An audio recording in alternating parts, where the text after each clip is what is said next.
Everybody, मैं हूं वर्षा। स्वागत है आपका निवेशोलॉजी में। आज हम बात करेंगे बॉश इंडिया के बारे में। इस वीडियो का मेन फोकस होगा बॉश इंडिया के ग्रोथ प्रोस्पेक्ट्स। तो चलिए शुरू करते हैं। तो अगर आप बिजनेस मॉडल देखोगे सो basically Bosch India mobility solutions में है, कंज्यूमर गुड्स में है, एनर्जी एंड बिल्डिंग टेक्नोलॉजी में है एंड इंडस्ट्रियल टेक्नोलॉजी में। सो मोबिलिटी सॉल्यूशंस में आपका पावर ट्रेन सॉल्यूशन हो गया, ऑटोमोटिव आफ्टर मार्केट हो गया, connected services, electrification. Consumer goods में आपका पावर टूल्स हो गया, measuring technologies. Then energy and building में आपका video surveillance, fire detection, heating and cooling solutions. So यहाँ पर मोबिलिटी सॉल्यूशन में इनका जो पावर ट्रेन सॉल्यूशन है, सो यहाँ पर ये लोग इलेक्ट्रिक व्हीकल्स को भी केटर करते हैं। तो पैसेंजर कार्स हो गया, आपका कमर्शियल व्हीकल्स हो गया। अब यहाँ पर क्या क्या इंक्लूड है, सो इंजन मैनेजमेंट सिस्टम हो गया, fuel supply modules, fuel injectors आपने खूब सुना होगा, पम्प सुना होगा, इग्निशन सिस्टम सुने होंगे। एंड यहाँ पर पावर ट्रेन सॉल्यूशन में ऑलमोस्ट 2020 में काफ़ी डिक्लाइन हुआ था ड्यू टू कोविड। अगर ऑटोमोटिव आफ्टर मार्केट, सो ये सब मोबिलिटी सॉल्यूशंस के अंडर आते हैं। अगर आप ऑटोमोटिव आफ्टर मार्केट देखोगे सो यहाँ पर fuel injection equipment and spheres हो गया, स्पार्क प्लग, जनरेटर्स, लूब्रिकेंट्स। सो गाड़ी खरीदने के बाद अगर आपको कुछ जैसे चीज़ें लगते हैं, कुछ पार्ट्स लगते हैं, सो वो आपका आफ्टर मार्केट होता है। एंड और यहाँ पे ना जो फ्यूल इंजेक्शन इक्विपमेंट है, यहाँ से इनको मेजॉरिटी रेवेन्यू आता है। अगर आप इनका एनर्जी एंड बिल्डिंग टेक्नोलॉजी देखोगे सो यहाँ पर ये लोग एनर्जी सॉल्यूशंस देते हैं। सो आपका जो सोलार प्रोजेक्ट्स हो जाते हैं वो इनके अंडर आता है। देन ये लोग सोलार पावर प्लांट्स बनाते हैं for various enterprises and utility clients. Then अगर आप सिक्योरिटी सॉल्यूशंस देखोगे सो यहाँ पर अगेन आपका जो वीडियो सर्वेलेंस हो गया, या फायर डिटेक्शन सिस्टम्स हो गए, या कम्युनिकेशन सिस्टम्स हो गए, ये सब इनका बिल्डिंग सिक्योरिटी सॉल्यूशंस में आता है। सो बेसिकली जो आपके सेफ्टी मेजर्स या सिक्योरिटी डिवाइसेस जो हो जाते हैं वो आपके building that is security solutions में आते हैं। देन कंज्यूमर गुड्स में इनका पावर टूल्स का बिजनेस है। सो कंस्ट्रक्शन रेंज में जो टूल्स लगते हैं, मेटल वर्किंग रेंज में जो टूल्स लगते हैं, सो क्लीनिंग सॉल्यूशन फॉर मेंटेनेंस, वहाँ पर सो अलग अलग जगहों पे जहाँ पे टूल्स लगते हैं, पावर टूल्स लगते हैं, वहाँ से भी इनका बिजनेस आता है। लेकिन आप देखोगे मेजॉरिटी बिजनेस इनका जो मोबिलिटी सॉल्यूशन है दैट इज़ ऑटो, वहाँ से आता है। आगे बढ़ने से पहले अगर आपको फंडामेंटल एनालिसिस, टेक्निकल एनालिसिस इन सब के बारे में सीखना है, so there is a course by Fingrad academy, तो आप वो कोर्स ज्वाइन कर सकते हैं। दूसरे जो एकेडमीज़ हैं उनके हिसाब से इनके कोर्स काफ़ी सस्ते होते हैं। सो ये लोग बहुत सारे वेबिनार्स भी कंडक्ट करते हैं। सो रिसेंटली मैंने भी इस प्लेटफॉर्म पे एक वेबिनार दिया था, सो आप जाके वो वेबिनार देख सकते हैं। और ऐसे बहुत सारे अलग अलग टॉपिक्स पे ये लोग वेबिनार्स कवर करते हैं।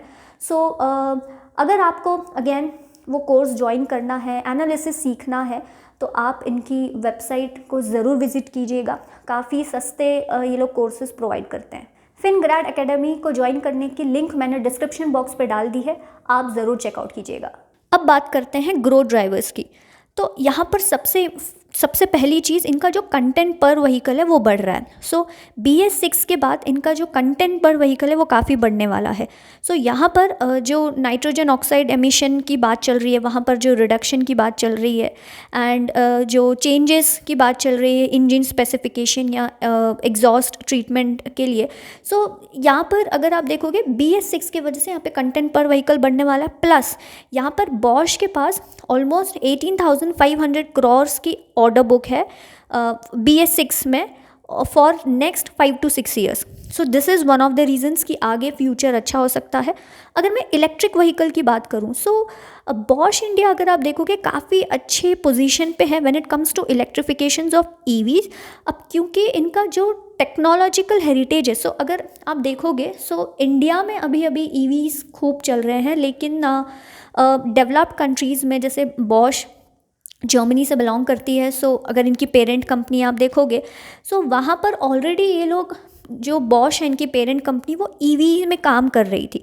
सो दे नो कि EVs में इनके पास काफ़ी अच्छा एक्सपीरियंस है और पेरेंट का ये लोग हेल्प ले सकते हैं फॉर ईवीज एंड एवरीथिंग। सो और यहाँ पर अगेन इनको ऑर्डर्स भी मिले हैं फॉर इलेक्ट्रिफिकेशन ऑफ जो टू व्हीलर्स हो गया आपका बजाज का चेतक एंड टीवीएस का iQube। एंड अगर मैं पैसेंजर व्हीकल्स की बात करूँ सो टाटास का नेक्सॉन SUV जो है। सो यहाँ पर इलेक्ट्रिक व्हीकल में आई थिंक बॉश काफ़ी अच्छे पोजीशन पे है, क्योंकि यहाँ पर एंड अगेन बॉश का अगर आप देखोगे तो काफ़ी इनका रिसर्च एंड डेवलपमेंट में ये लोग काफ़ी खर्चा करते हैं एंड टेक्नोलॉजी में ये लोग हमेशा आगे रहे हैं because of the parent company. So EVs में यहाँ पर ग्रोथ अच्छी हो सकती है। सो अगर मैं ईवीज़ में 2 व्हीलर्स 3 व्हीलर्स की बात करूँ या 4 व्हीलर्स की बात करूँ, so they are all different markets. इनका जो पेरेंट है दैट इज़ बॉश, अगर आप आज देखोगे उनके पास ऑलमोस्ट 20 बिलियन यूरोस का ऑर्डर है when it comes to electric vehicles. So EVs में अगर आप देखोगे so they are actually manufacturing everything in when it comes to EV parts. आपका बैटरीज हो गया, इंडिविजुअल कंपोनेंट्स हो गया या एक्सेल हो गया। सो पेरेंट की कैपेबिलिटीज़ यूज़ करके ये लोग इंडिया में ईवीज़ में काफ़ी आगे जाने वाले हैं।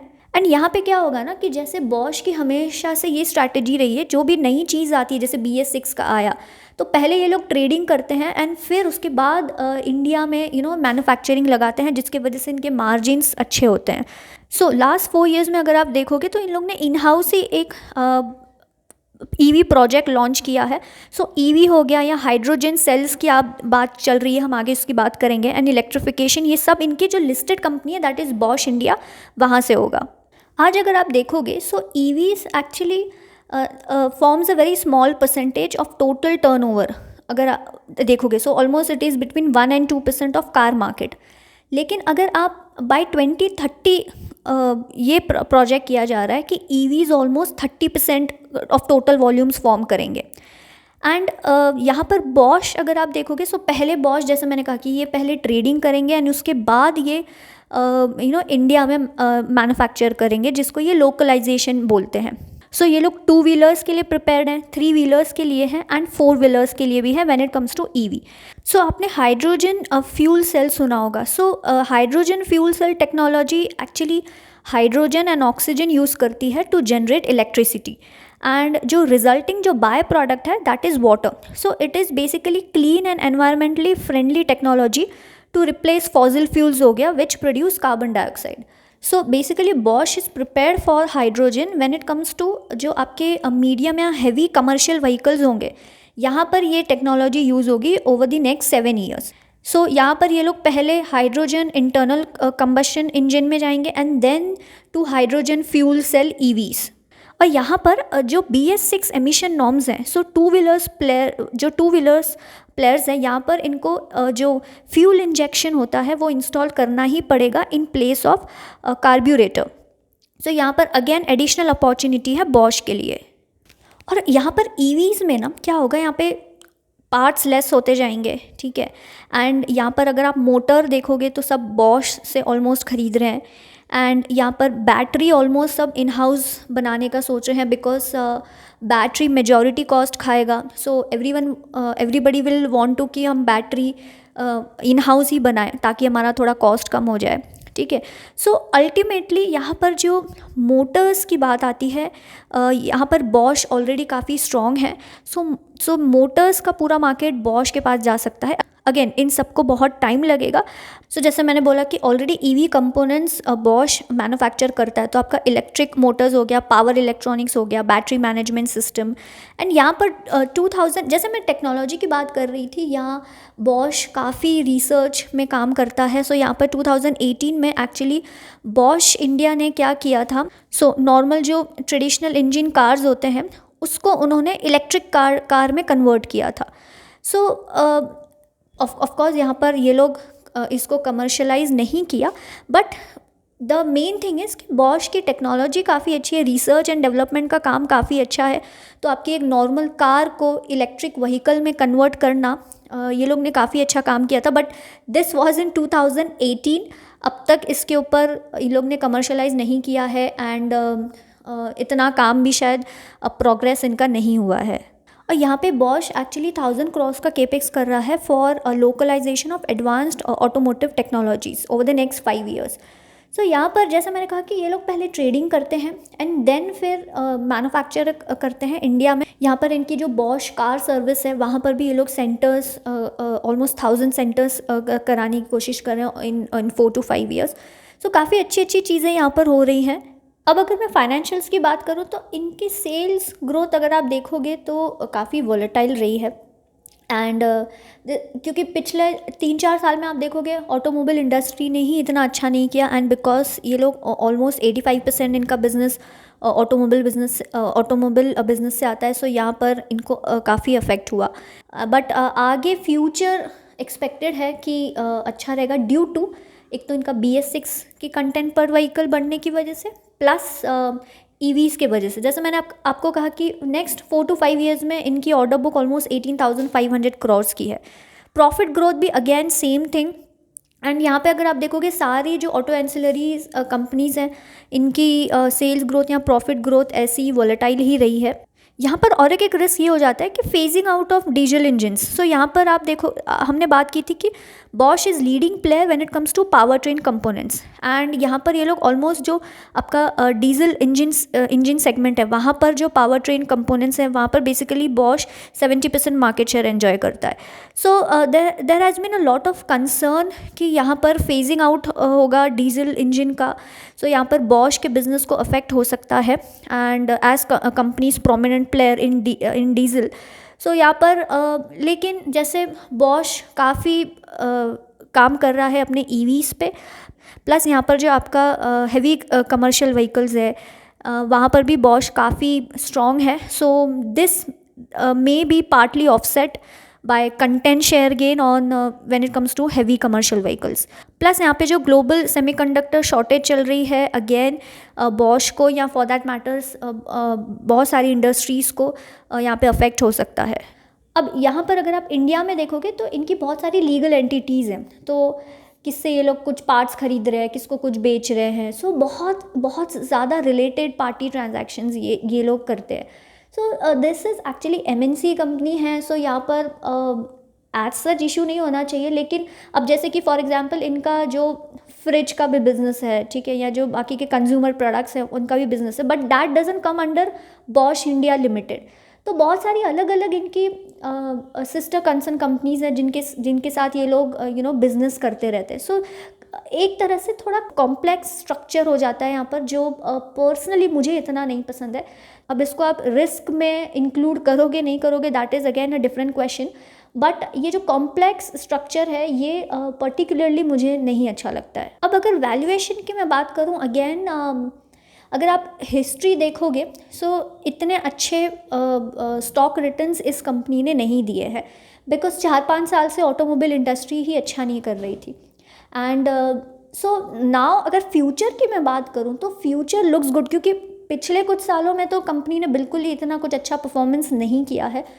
तो फ्यूचर ये एक्सपेक्ट किया जा रहा है कंपनी का काफ़ी अच्छा होगा जिस तरह से कंपनी केपेक्स भी कर रही है प्लस खूब सारा इन्होंने इंटरनल चेंजेस भी रीस्ट्रक्चरिंग भी किया है जिसके वजह से भी अगर आप देखोगे पिछले कुछ सालों में इनके प्रॉफिट नंबर्स पे डेंट आया है due to the restructuring expenses sitting on their profit and loss. तो काफ़ी सारा रीस्ट्रक्चरिंग भी इन्होंने किया है जिसका आगे फ्रूट्स मिल सकते हैं। So future actually looks good when it comes to EV when it comes to जो फ्यूल सेल की हमने बात की ठीक है या BS6 जो नॉर्म्स है उसकी बात की but you have to understand this कि ये कंपनी में आप अगर 25-30% ग्रोथ नहीं एक्सपेक्ट कर सकते। ये कंपनी बहुत ही 10-15% की सेल्स ग्रोथ की अगर मैं बात करूँ दे सकती है in at least 2 to 3 years down the line. आगे ये EV में कितना इसका पेनिट्रेशन होगा एंड कितना अच्छे से ग्रो कर पाएगी ये तो वक्त ही बताएगा बट अभी मुझे नहीं लगता कि 25-30% ग्रोथ ये कंपनी दे सकती है एटलीस्ट मुझे नहीं लगता। आई मे बी रॉन्ग आप मुझे कमेंट सेक्शन पे लिख के ज़रूर बताइएगा अगर आपका व्यू कुछ अलग है तो। सो इस हिसाब से आपको ये कंसिडर करना पड़ेगा क्योंकि हमने जितनी भी एनालिसिस इस चैनल पे की है वो हमेशा हाई ग्रोथ कंपनीज रही हैं 20% 25% सेल्स ग्रोथ प्रॉफिट ग्रोथ। मुझे नहीं लगता कि बॉश इतना ज़्यादा एग्रेसिव ग्रोथ दे सकती है when it comes to sales and profit numbers. So आप ये कंपनी के ऊपर रिसर्च ज़रूर कीजिएगा एंड आप मुझे कमेंट सेक्शन पे लिख के ज़रूर बताइएगा आपका क्या व्यू है इस कंपनी को लेके। एंड उम्मीद करती हूँ आपको ये वीडियो अच्छा लगा होगा। अगर हाँ तो प्लीज़ इस चैनल को सब्सक्राइब कीजिएगा, वीडियो को लाइक और शेयर ज़रूर कीजिएगा। हम मिलेंगे नेक्स्ट वीडियो में, तब तक के लिए अपना ख्याल रखिए। जय हिंद एंड नमस्ते।